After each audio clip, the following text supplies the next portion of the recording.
Okay, today we're going to be using a relay to control a lighting circuit.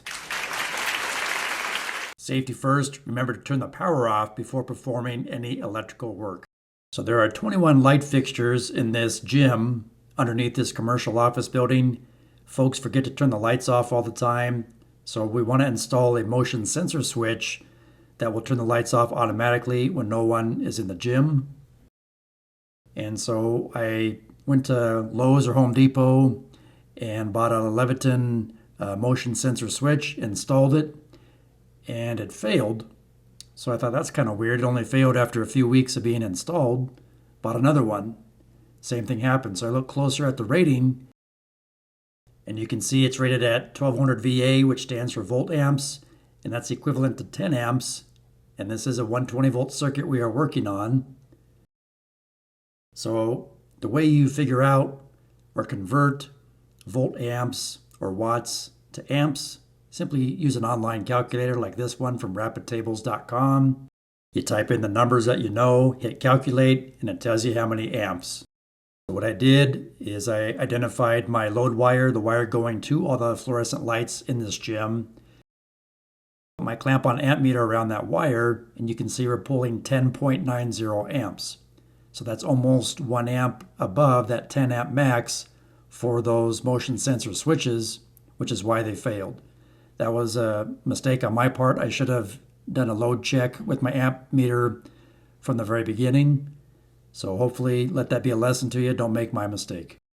Here's a solution. We're going to use this relay, and the relay is going to provide power to the fluorescent light fixtures in this gym. The motion sensor switch is simply going to be used to activate the coil inside the relay. You can see the contact ratings and the coil input ratings here. Even gives you a little simple wiring schematic. And I'm using this relay to activate the lights since I was not able to find a motion sensor switch with a high enough capacity and amperage for this project. And here's the actual part numbers of the occupancy switch that I'm going to be using today and the rib or relay that I'm going to be using today. Quick disclaimer, this is not a paid promotion for any product you see in this video. It's just the products that I happen to be using. I'm going to go ahead and install this relay. Here's what it looks like. It comes with these wire leads, which is nice. And again, there's a wiring diagram on there. Plastic housing has 1/2 inch nipple that fits inside of a 1/2 inch knockout on the box. Simply install it through the 1/2 inch knockout on the box, feed your wires through, and then put your lock nut on to secure it in place.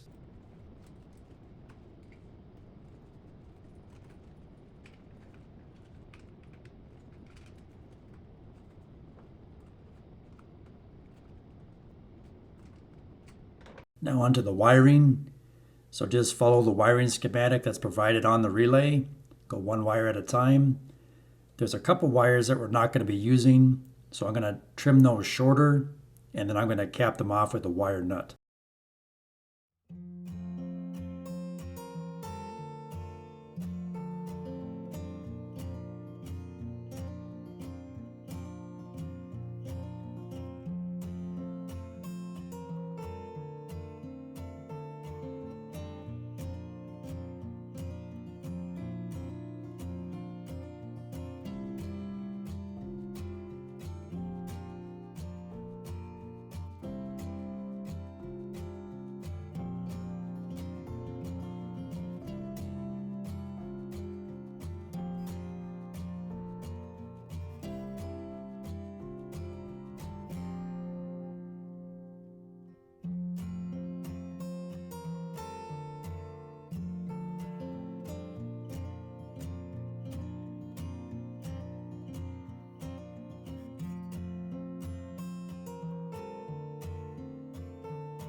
And now that we got all our wire connections made, we'll tuck the wires in nice and neatly in the box. Then we'll go ahead and install the cover plate. Here's what the relay looks like installed, and I labeled it lights on the bottom of it there so people know in the future what this relay is for. Now let's go ahead and replace this on-off switch with our occupancy sensor switch. And again, the power is off. Here's what that occupancy sensor switch looks like. This one has a black hot wire, that's your line wire, and the red wire is your load wire going out to the lights, and of course your green ground. This does not require a neutral wire. That's another important thing to remember. Some occupancy sensor switches do require neutral. This one does not. Woo! And again, there's a part number for the one I'm using. It also comes with instructions and a wiring diagram. We'll start by removing the switch plate cover.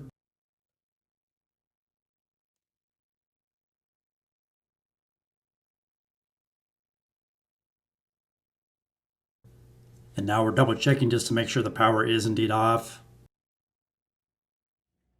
I'll go ahead and remove the switch from the switch box.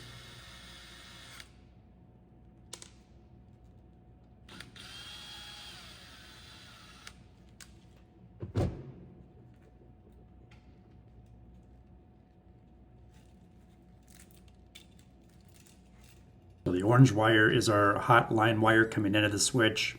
The black wire is our load hot wire going up to the lights. And of course the green is our ground wire. And a trick for you to help you remember what wire goes where, it's labeled right there. So that's one way. But also disconnect and reconnect one wire connection at a time. So you know you're hooking them up to the proper location.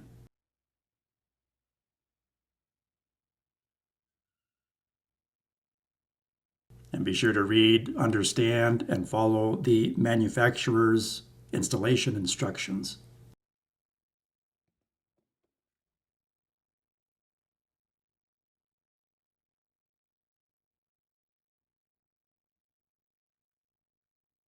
And a best practice here would also be to wrap some electrical tape around your wire nut connections inside this box.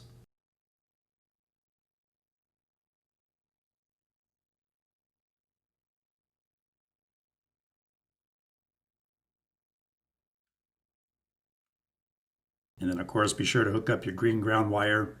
The motion sensor switch will not operate if you don't have that green ground wire hooked up.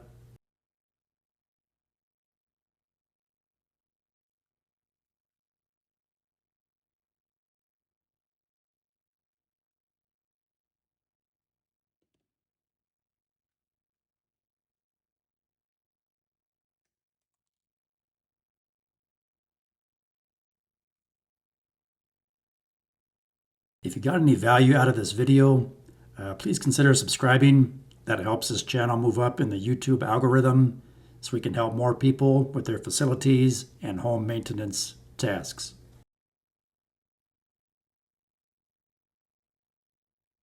Okay, and that about wraps up the wiring for this new occupancy sensor switch.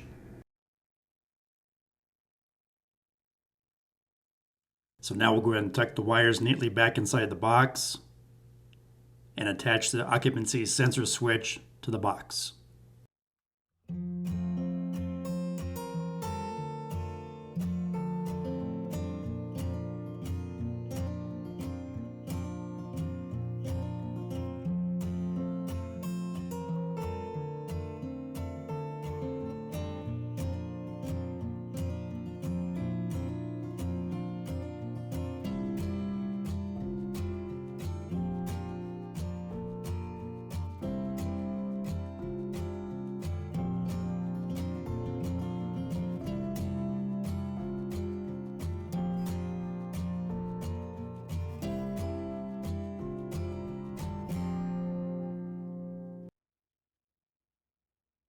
Okay, we can now go ahead and attach the switch plate cover. And I wanted to show you, I like to write on the inside of the switch plate cover the breaker panel and circuit breaker number for future reference. Makes it easy for the next person or yourself.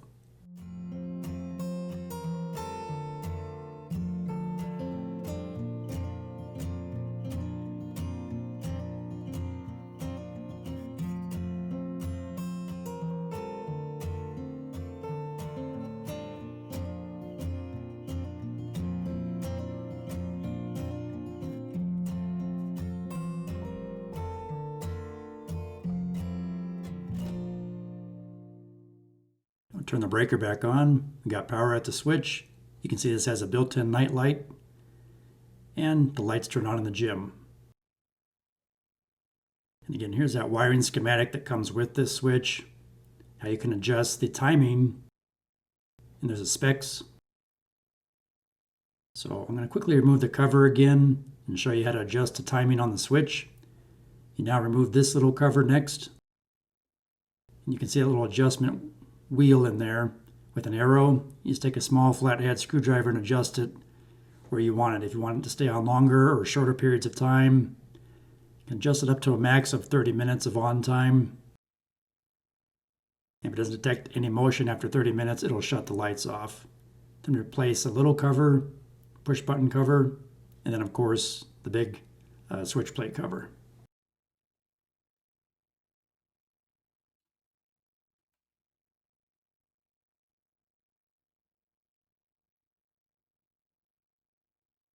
And lights are off, lights are on. And when the rib is on, that red LED will light up. I hope this information helps you. And here's a wiring schematic of this project. If you may find this helpful, you're welcome to take a screenshot of it.